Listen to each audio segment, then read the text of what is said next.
right, welcome everybody to episode 2 of the Super Auto Podcast. Today we are here with Markoto. How you doing, Markoto? Pretty good, pretty good. I see you've got actual stream transitions now. Very Yes, fancy. yes, I know. I'm a professional streamer. That's what they call me. How's your day Doesn't going? professional imply you make money? Hey, man, those $50 checks are gonna hit. Don't worry. I see, I see. Well, it's more than I make. I don't stream these days. Oh yeah, yeah. Hey, man, your 5 hours a week of Pack 3 ranked are really gonna hit hard. No, that's dead. Factory's just too bad. I've given up. Hey man, the new tournament. At least you can style on some people. Don't No, I worry. can't because everyone is just gonna throw their low seed on Pack 3. I don't know if I'm gonna actually get to play any Pack 3 through the whole tournament. That's fair. That's fair. Okay, so I guess we can get into the questions now. The Yeah. official questions. So first of all, tell me a little bit about yourself. Like, what do you do in your life that's outside of SAP? I know you're like unemployed right now, but in general. These are not the questions I was expecting. All right. Well. Right, concurrently, my life consists of a lot of looking for jobs, which you guys can make me not have to do if you sub at twitch.tv/MarkotoSSBM. But anyways, yeah, I don't know, right? Normally, my answer would be like I work my job and then I come home and I goof around until I have to go work my job again. But since I don't have a job right now, uh, just kind of working on myself, like working out, working on making myself a little healthier, just getting set up for when I get my next job. Yeah, yeah, that makes sense. I'm in a kind of similar spot. Um, so now outside of those questions, so have you played any other games like competitively outside of SAP, and how was that experience compared to SAP? I've played a good number of games competitively. Uh, let's see, the list of games that I would say I've taken seriously are chess, Pokemon Showdown, Melee, Hearthstone Battlegrounds. I think that's it. Uh, the main difference between SAP and those games is that, at least in the early days of SAP, not as much anymore because ranked exists, but you had to actually like interact with the community in order to participate in like tournaments and whatnot. And Mm. so it's kind of a different dynamic than other online games such as Hearthstone, where like despite playing Hearthstone for years and reaching reasonably high level, I made Legend a few times. I never actually like interacted with the community at all. Mm. Whereas in SAP, I immediately had to like join the community and like interact with people, and I think it's been a good experience overall. Yeah, I would agree with that. That was something different for me as well. So what makes you gravitate more towards those auto battler type games like SAP and Hearthstone? And do you think it has anything to do with like coming from also kind of like a melee background that's like a super mechanical game? Like, what makes you go towards those auto battlers more? Well, I'm not sure if it's true that I gravitate towards auto battlers because the only ones I've actually played are Hearthstone Battlegrounds and Super Auto Bets. That's fair. I haven't really been interested in TFT. It looks too complicated. I'm not sure. I guess I did briefly try Storybook Brawl, but it just felt like Battlegrounds but worse. Mm. But I tend to enjoy strategy games because I like solving puzzles and like the challenge of trying to solve logic problems and that sort of thing. Mm. That's with what I do in my real life as well. So yeah, that's why, and auto battlers fit that description. So it just so Mm. happens that I got into those. Battleground specifically was because a friend got really into it, and then SAP, another friend recommended to me as like something similar in the genre, and then things spiraled from there.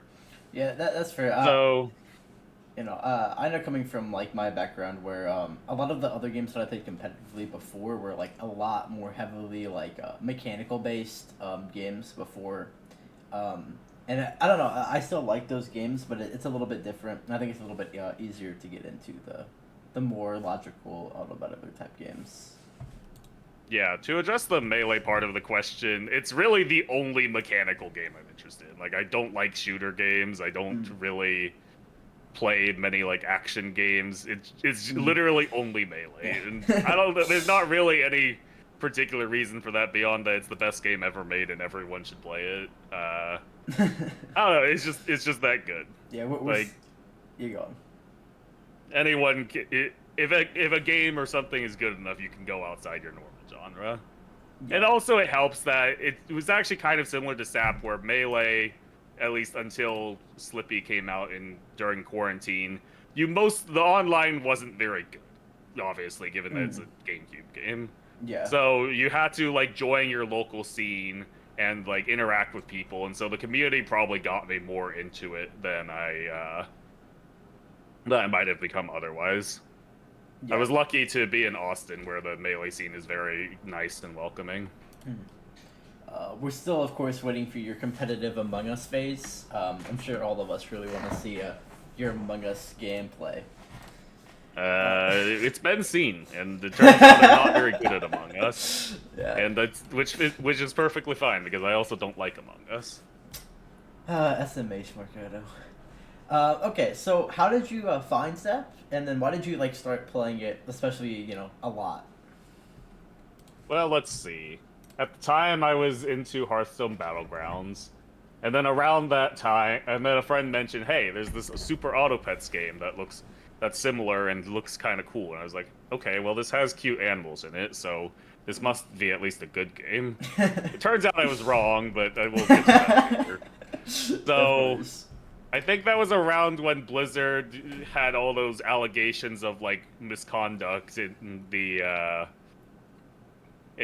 for its female employees, and so I was like, well, I don't really want to play Battlegrounds if this is how Blizzard is, and so let's try out this new game. Then I don't know, things just it was fun enough where it kind of clicked from there, and I just kept playing for a while, and then I think where things really ramped up is where I saw the Super Battle Pets on a whim. Actually, that was the second tournament I entered. I entered one of Crafitly's and got shit on. But okay, so I guess the timeline goes like I start streaming on Twitch because one of my friends, some of my Melee friends, were also into Super Battle Pets and know like I'm good at strategy games, and so they're like, "Yo, you should stream so we can figure things out." I'm like, okay. And then I got rated by I don't even remember who at this point, but some person, and then that sort of kicked off like people actually watching me play SAP, and I was like, oh, that's pretty cool. And then things really kicked into gear when I entered Super Battle Pets on a whim, because I was like, oh, I like competing, so this seems like the only way to actually compete in this game. And so that got third, and then things kind of just spiraled from there. Yeah. And actually, you mentioned Crafitly, and I had a question about Crafitly. Because I feel like I've been in the scene a long time, and I know a lot of people.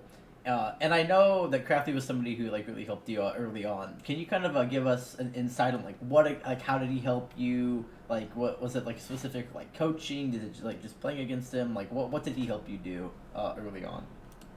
Yeah, so Craftilly was one of the first people to like hang out in my chat, and so at the time he was one of the better players. And so yeah, he would just like watch me play for some reason, and then he would often like offer advice and alternative lines, and that's kind of where a lot of my SAP skill originated from. Just like Craftily and other people in chat like suggesting things and being like, okay, this seems good or this seems dumb, and learning from there. Yeah, of course. Always Markoto carried by chat. It's always carried by the backseaters. So again, if you ever want Markoto to be good, just backseat him. Every move he makes, and he will obviously get better. This is kind of unironically true. I feel like if you are good at parsing like good advice versus bad advice, having a Twitch chat effectively is like constant coaching, which coaching is generally beneficial. Yeah. So I feel like a very large part of my skill is because of my Twitch chat. Yeah, I do actually attribute a lot of mine to like early on, especially when I had like Kai and Tangle and Own It in my chat a lot. And just like, or even like Echo, who wasn't as good back then, but just giving different lines and having to think about the game from a different person's perspective. So okay, in all of these episodes, we're gonna have a little bit of trivia. So I do have a Okay. trivia question for you. This one is gonna be hard, but I think you can maybe do it. I want to see how real of a captain you are. Of course, you captain in 16 tour seasons. I want to Yep. know, can you name all of your people that have been either the 7 or the 9 seed? Whichever one was the bottom seed that season. Can you name all of your Yeah, 7 that's slash pretty 9 easy. seeds?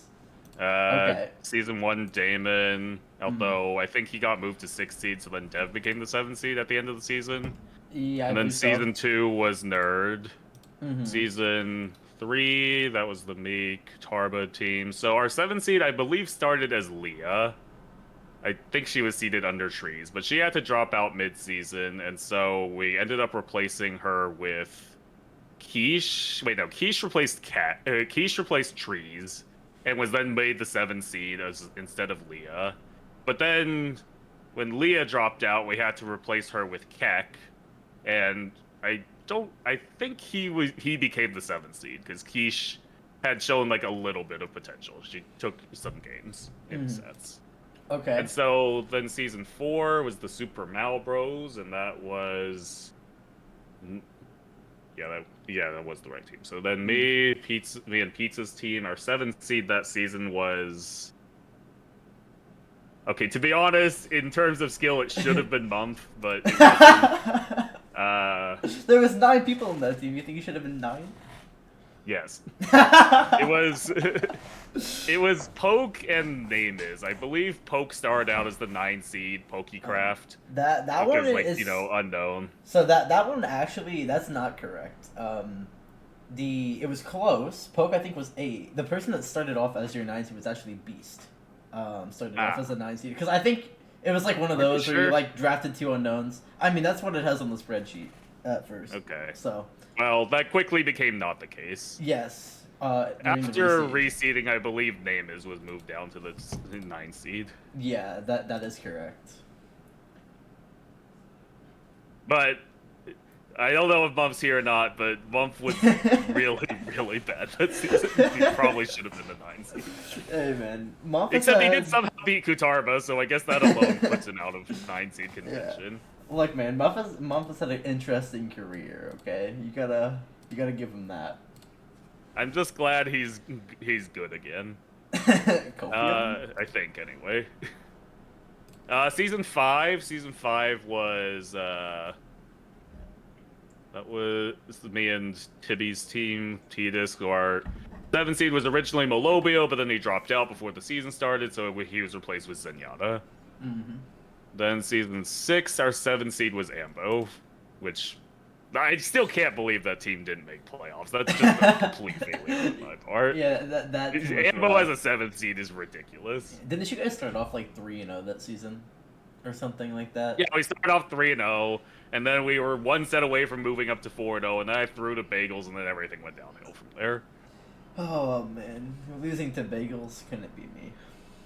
Have you played Bagels in tournament before? Yeah, I played it in the Turtle Dojo tournament because for some reason Karma had me seeded like 17th out of like 32, which was like so wrong at the time. But so then I played T-Disc and I beat him. So then I had to play Bagels, who was the 1 seed, and I brought him the game 7, but then I lost. So that was kind of sad.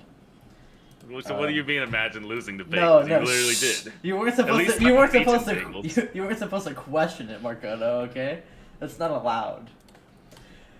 You'll never get to fix this either because he's retired. You'll have to learn Oh no. where I have beaten him too. It's Look very at easy, you. in fact. Toxic Markoto, of course. Okay, so we can get back into the questions. So, Mike, this question is geared towards your season 1 team. Of course, one of the best, if not the best team of all time. Why was that team so good? What made it different? I know, like, you guys definitely had a bond. Like, how was that experience? How was it a different team than other teams? Okay, to be brutally honest, it's mainly because we won the low seed lotto. Like, Damon being a 7 seed, Dev being a 6 seed, like, you could argue that that has some to do with coaching and, like, the team getting them to that point, but at the same time, Damon and Dev are both just fundamentally good at the game, where I think they would have been successful regardless of which team they were on, except for maybe HLZ's team. Yeah, that's true. So obviously some luck involved. We got to the biggest deals of the draft. Even our fifth seed was Moose, which is also like a pretty big steal. We had like I don't know, the people drafted very poorly, which let me get like an insane draft. Like I got Callie and Sin on the 1-2 turn, which is just like ridiculous. Oh yeah, because Echo picked Mumph. Yeah. Yeah, so it threw off the balancing a little bit. Yeah, so that was and not to leave out Snickster. At the time, he was a top-level player. I think shortly after the season, he got 9th at Major. He was our 4th seed. Like, it was just an insanely stacked team. But in terms of more interesting stuff than just, we kind of hit in the draft, I do think that team was like very active. I was coaching like Damon and Dev like very, very frequently.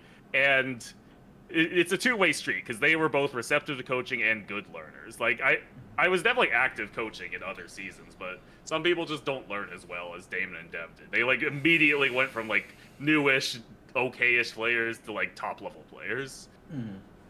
Combine that with I think everyone in the group was at least decently active. Like I think the only person who didn't get in VC at any point was Sin, but Sin was very active, like through text chat and just like being in my chat and whatnot.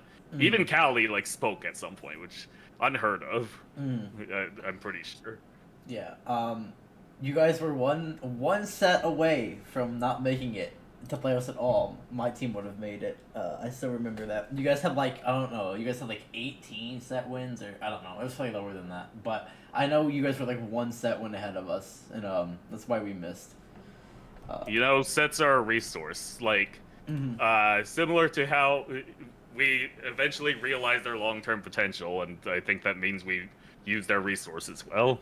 Oh, An interesting thing is, I think in SAP, a game where you end on 1 life is significantly more skillful than a game where you end on 6 lives. Yeah, 100%. And so, if you don't think about it too hard, you can apply the same logic to our team, where we just made sure to get exactly the long-term we needed. Oh, yes, of course. If you just don't think about it too hard. Yes. Man, imagine that fever dream of Damon getting drafted to HLZ's team. How different. Yeah, I don't know where the scene would be. If that happened. Season 20 would have ended in Season 2. That would have been it. Yeah. Okay, of course, I have to shill a little bit. I did this with FBL before it started, but of course, we just had the first episode of Last One Standing. I want to know if you're open to sharing any of your strategies, and of course, you probably won't because you're Markoto, but also, who do you think is like your biggest competition? What do you mean competition? Nobody there stands a chance. Oh, of course, yeah. You're gonna wipe them all out. Yeah. Okay. So jokes aside, I don't really have much in the way of strategy. I have never seen an episode of Survivor. I guess team-wise, I was like, okay, well, I should draft a good team so I can win the challenges. Which I'm told is actually not the meta. You want to draft, apparently, the Survivor meta is you draft weaker teammates, and then you... Wait, no, that doesn't make sense. I don't know. Apparently, it's not the meta to just draft the best team possible, but I don't know why that is. Yeah, it makes sense. Like, if you can draft a team that's, like, a big enough skill diff to where you win, like, every challenge, it's good. But, like, if you are the best... Like, and everybody else is clearly weaker than you, then they can't afford to get rid of you when you do lose. So it's definitely a give and take in that aspect. So well, you know me, I have full confidence in myself, so I'm just gonna go with the win every challenge strategy. Yeah, I mean it's very possible. Your team is quite good for sure. Yeah, I think Sag hard through the draft, to be honest. I kind of homie picked Cody because like Ekwe is probably the better player, but I was like, okay, well, I know Cody pretty well. We've hung out before, so we'll take Cody first. And then Zach still inexplicably let me get Ekwe anyway. It's just like, this team is fucking ridiculous. Yeah. But yeah, who do you think is your biggest competition so far? Obviously, you think you're gonna win, which is fair, but outside of yourself, who's getting second? Okay, well, jokes aside, I don't know how good my chances are because I don't know if I can make it through voting. My image is already irreparably damaged being the only member of my team to lose in week 1 in a Yeah. matchup where I think most people would call me the heavy favorite. I don't know. I don't know what the remaining challenges are going to be like, so I don't know Mm. how easy it's going to be to recover from that in the voting. Mm. In terms of skill, my closest competition is Equi, followed by Kelby and Connie, probably in some order. But I don't know how much that will actually matter in the course of Survivor. So Mm. we'll see. I'm kind of worried about the voting because I know I'm at least somewhat of a fan favorite, but like at the end of the day, it is dependent on like how well you perform. So far, my performance pretty bad. I've been kind of bailed by my team, so we'll see what happens. Fair enough. Of course, episode 2 on Friday, everybody. Okay. So, of course, you've been around for a while, and you've played a lot of tournaments. What has been your favorite tournament? And also, you can also add on, like, what do you think is the best or your favorite type of tournament format? Whether it's like double elim or like, long form, short form, anything based on that. Favorite tournament. There's been a lot. Yeah, I didn't notice how many tournaments like there really has been in SAP. There's been so many. I mean, you gotta give it to Team Tour if that counts, right? Like, Yeah, that's like the cop Team Tour out. is kind of like foundational thing is like kind of the backbone of the SAP community at this point. So I feel like that's a bit of a cop out because obviously I'm gonna say it's Team Tour 1 if that's an option because like my best season, my peak in SAP probably, and like my peak as a captain. Like, so in terms of like other tournaments. The obvious choice is the wheel tourney. Rest in peace, bagels. Yeah. But to be honest, I didn't actually have that much fun because I kept fucking up the rules and like hacking before. Yeah, you did throw like 3 games just by DQing yourself or something. No, yeah, in elimination in game 5, I forgot the rule, lost, and then we took a look at it. If I literally just ended turn, and I would have won the fight and won the game. It was crazy. Oh yeah, that was a time to be alive for sure. Katarva is saying Blitz tourney, which that would probably be the answer for my least favorite tourney. Oh my god. Was not a fan. The Rekor Katarva Ram Blitz tourney was like the most hate I've ever seen towards the game at all. I remember it was just like Kodo had like 30 viewers and there's like 10 people typing in chat how much they hate the fucking game. They're all gonna quit. It sucks. The game is not skillful at all. Kenga was like OP because everybody was playing so slow that you just bought Kenga for consistent tempo and everybody instantly lost. Like, I don't know if you remember, but people were saying like how OP Kenga was and everybody was instantly taking it because it was just consistent tempo. And nobody was spending all 10 gold. It was like... Specifically Kanga with summons. Cause, like, yes. With the summons, that takes extra turn time. Yeah. So they don't have time to do anything, and it's good tempo. It's just broken. Yeah, you just go fucking whale deer Kanga, and you spend 20 seconds of your 30 seconds in the fight. So, that was definitely an interesting one. Man. This kind I of... guess... Go on. Sorry. No, you're good. No, I'm still thinking about my favorite tourney, so you go on. Okay, we'll come back to that one if you think of an answer. What has been your favorite set that you've ever played in and why? It can be like any tournament, any time. Just your personal favorite set. It's gotta be me versus Katarba, for the Team Tour 1 final week. Because that was like a must-win set, because like... Let's be real, Moose didn't have much of a chance of beating Cass at the time, so yeah. I had to win that set to get us into playoffs, and it was like, it went to Game 7, like, Game 7, insanely close set, like, it's just like, kind of the pinnacle of, like, what competition is supposed to represent, like, two buddies, like playing for a lot in, like, tense situations. This is definitely my favorite, like, set win I've gotten. A close second is that time I reverse spoiled Cavs. Oh yeah, in season 5. Oh my god, yeah, dude. that was fucking That hilarious. was so frustrating, bro, because I was on that team that lost. And that I don't think it Yeah. ended up mattering in terms No, of it like. mattered. We won the week Yeah, 3 you guys got the week, yeah, but like at least like our team made playoffs. I think that was the only week we lost in the regular season. We went 4-1. Oh, but oh my god, Yeah, dude. it mattered more for us than for you Yeah, guys. dude, we were watching that set, and dude, we were like, oh my god, Cavs is up fucking 3-0 because you guys were doing the weird like 1-2-3 format. It was like 1-2-3, one Yeah. two three, and then like random or something. Um, and like you were like favored probably at least in like 2 out of the 3 matchups, like if not all of them, especially like 3 because that's when you were like way better than everybody else at Pack 3. And like when he took that Pack 3 game, me and Onet were popping off. Um, but yeah, it was a sad time when he lost that, especially because like I remember because I don't know if it was the last game, maybe it was game 6 or No, it was something. game 5 where he like had double chicken on like turn Oh yeah, 10. yeah. And it was like, okay, the game is literally over. And then he found like the one losing line. Yeah, yeah, that one was So rough. Yeah, and then like then you also I remember because like he found the losing line, but then you also hit like a super lucky octo snipe that like won the fight or something. Like it was it was a rough one to watch. yeah, As close somebody, second, close second. Just because the stakes weren't quite as high. Because like, yeah, like, yeah. but yeah.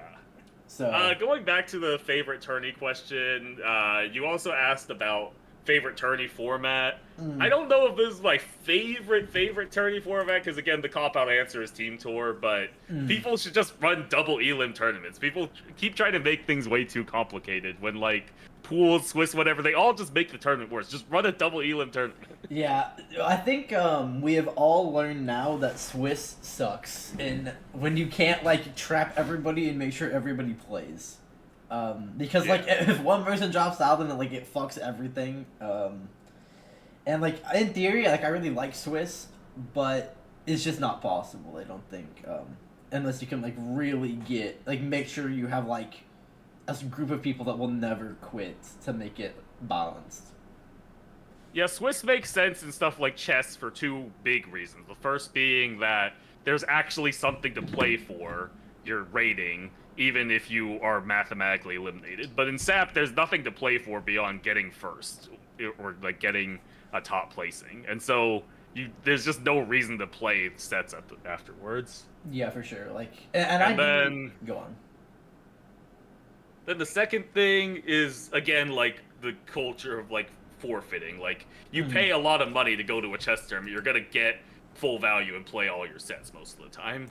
mm. So, but in SAP, like there's not really any consequence for just like forfeiting your sets. So Yeah, yeah, for sure. Okay, so next question I have is outside of Melee and SAP, what's your favorite video game ever? Just any game that you've ever played. Persona 5. Yeah, I figured that was why is it so good? Because like I know people that play Persona, but I've never played it. Like, why do you like Persona so much? There's just it's just kind of a perfect game to be honest. Like everything about it is amazing. There's amazing characters. The combat is interesting. The setting up your characters, like I'm a sucker for romance, and there's like a lot of good romantic scenes. Like it's just kind of a perfect game. Like anything you can list about it, it does very well. And the music is amazing, amazing. Like it's just kind of a flawless game to me. Mm. How do you feel about there being like 20 remakes of Persona? Like every year there's like 4 remakes. I feel like of Persona.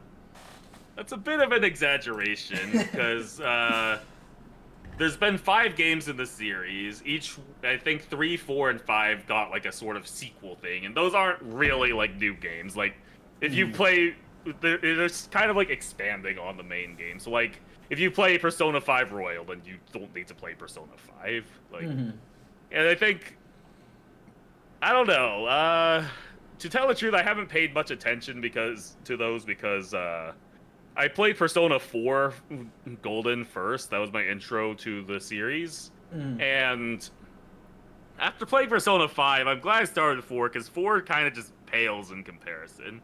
I enjoyed it while I was playing it, but thinking about it now, it's like, man, this game is way worse than Persona 5. And so I just haven't had much inclination to go back to it, even though it did recently come out for various platforms. Same with Persona 3. It's like, well, I've heard good things about it, but I feel like it's not gonna compare to Persona 5, so I don't have much interest in playing the new remake.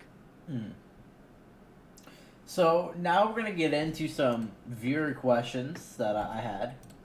Yeah. The first viewer question comes from Kelby. He asks, this is for both of us. What motivated you to start streaming, and has this motivation changed? I'll start with my answer here. What motivated me to start streaming was just growing up. I always watched streams, no matter what game. I was into Minecraft, Fortnite, Super Auto Pets, even all the games that I ever played. I always saw people streaming, and I always wanted to stream. And I mean, I streamed for a long time just because something I've always enjoyed. It felt like, because I'm not a very social person, but it gave me a way to be social without having to be social. It was like my cop out. That I think kind of motivated me to start. And now it's just making cool content and trying to, I guess, trying to innovate as much as possible to make new content, like trying, what I'm doing with this, what I'm doing with the game show, like trying to make cool content that's outside the box from what most people would think of when they think of like Super Auto Pets. Yeah, I think you've been doing a good job of that. There's been a lot Thank you. The most recent ideas have been really fun. Thank you. For me, I started streaming because my friends wanted to watch me play Persona 4 and then Persona 5. Funnily enough, I actually hit affiliate before ever touching SAP, because just off of the sheer number of friends and friends of friends who want to watch me play Persona 5. Like I said, it's an amazing game. You know it must be great when that many people are showing up to just some random dude playing Persona 5. That's a fair point, yeah. But yeah, so after that, I didn't stream for a while because I wasn't doing anything any of my friends wanted to see, and then. At some point, I was pretty high level in Battlegrounds, so I was like, well, I may as well try streaming just to see where it goes.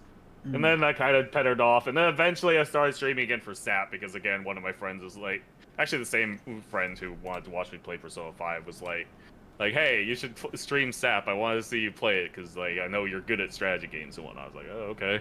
And then I developed a following, and from there, the motivation's kind of now like, well, there's a lot of people who really like watching me stream, and like I want to make that happen, because it feels like it's really touching to me that so many people want to watch me play games and whatnot. Yeah, for sure. And it is just fun to like have an audience while you do cool stuff. My number one most watched streamer of 2023 was Markoto. 361 hours. I got no life. What? Yeah. Like 10 days of the year I watch Markoto. It's a little crazy. I have to confess, I am a fake SAP fan. The most hours a SAP streamer got from me last year was 18. Oh my god, that's so low. You hate us. Don't watch streams very much. Oh, man, he's not even entirely a viewer, SMH. Okay, so next question coming in is from Katarba. He asks, how impactful, we kind of talked about this, but he asked, how impactful do you think streaming has been to your success as a SAP player? Very. Like, I think there's a decent chance I just don't join the competitive scene if it wasn't for streaming, because, like, I was originally, like, made aware of the scene because Crafitly showed up in my chat, or, like, it wasn't just Crafitly. I don't remember who started the server, but at some point there was a server being made for good SAT players, and I got invited somehow, and that sort of helped start things off. So yeah, I don't know.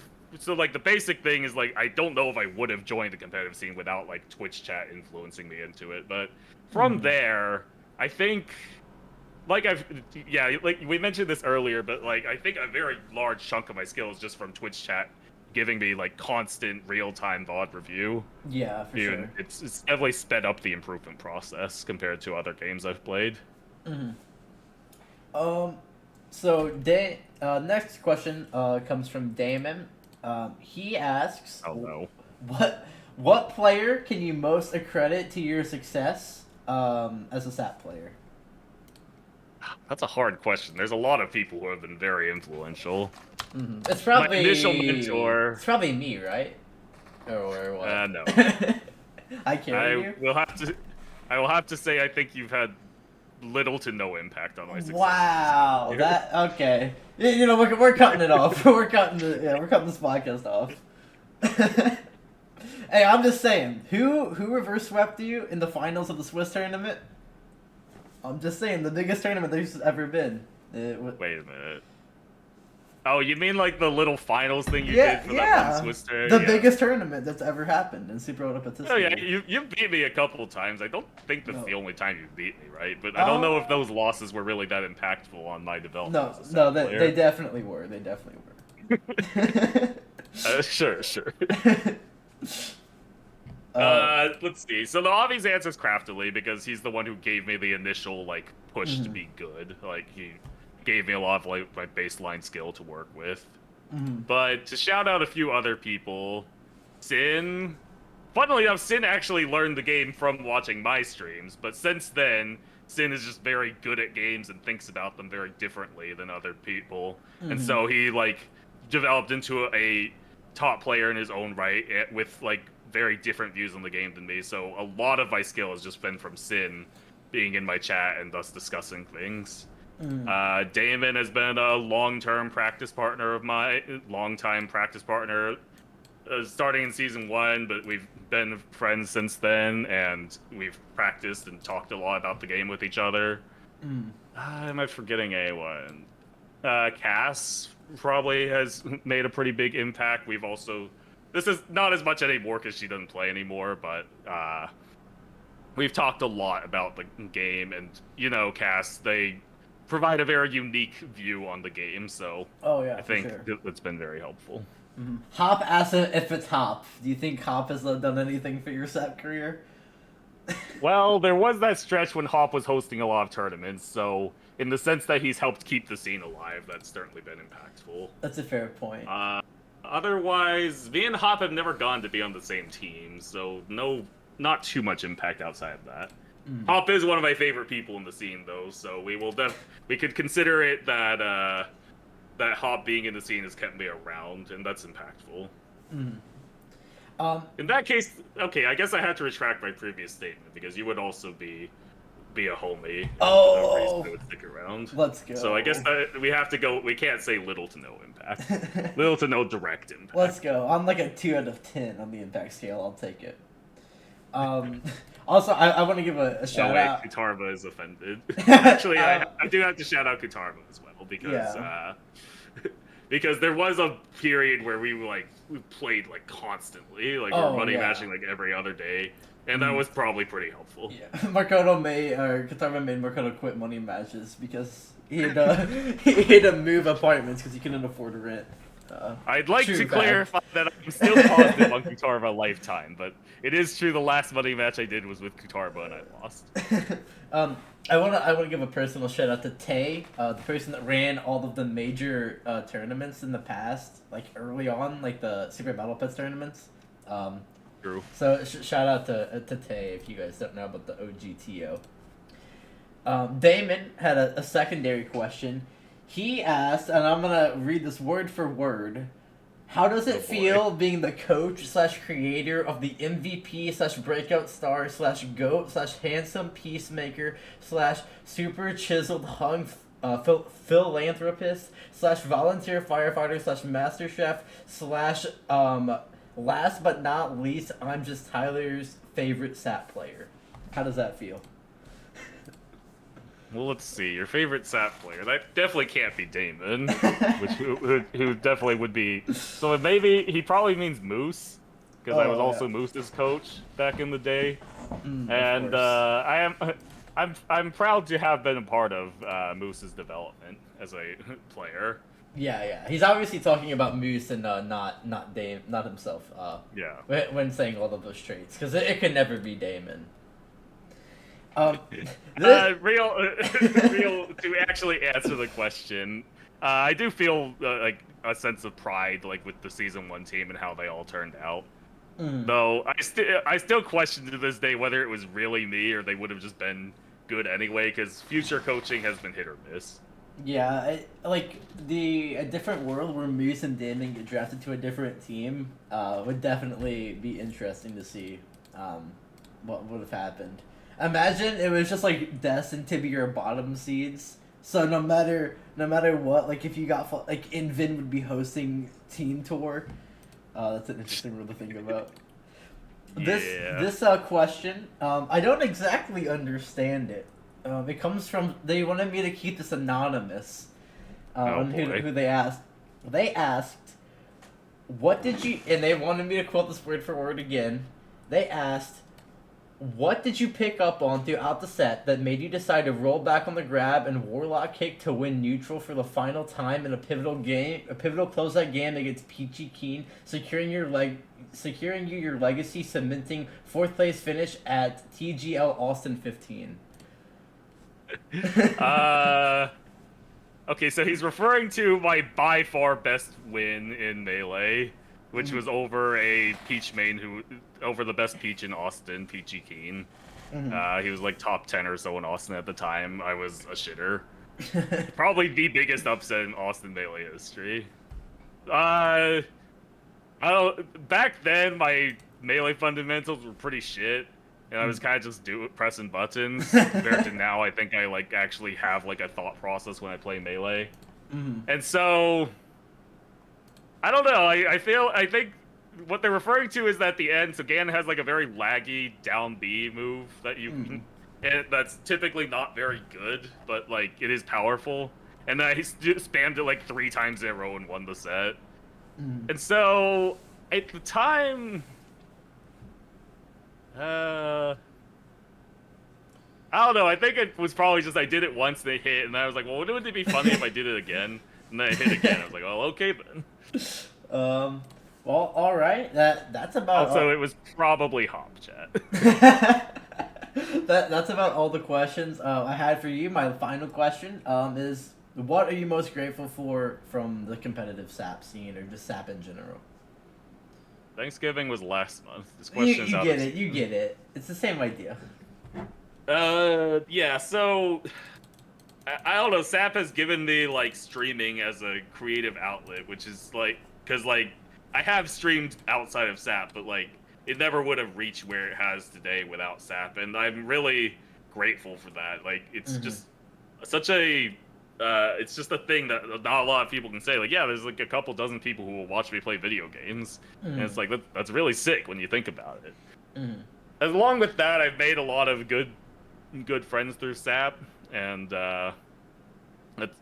it's really cool that like this silly animal emoji game has led to some good friendships. Grateful for your 4th round pick in season 5, right? Asks an anonymous viewer. Well, it was a pretty good pick.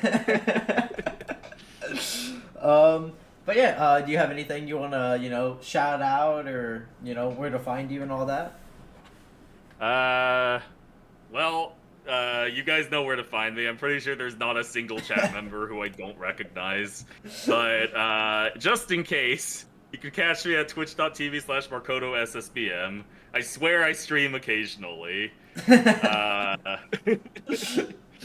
Please sub to me. I don't have income right now. The unemployment office is being a bitch. I need money. But yeah, man. Thanks for coming on. I appreciate your time, and it was a good time. Hopefully, you had some fun. No, this was really fun. Thanks for putting this on. Yeah, man. Of course. I appreciate it, and I'll see you. Maybe we'll get you back on in the future for some more questions. I'd be happy to do that. It'd be really fun. Yeah, appreciate it, and yeah, thanks for coming on. Thank you.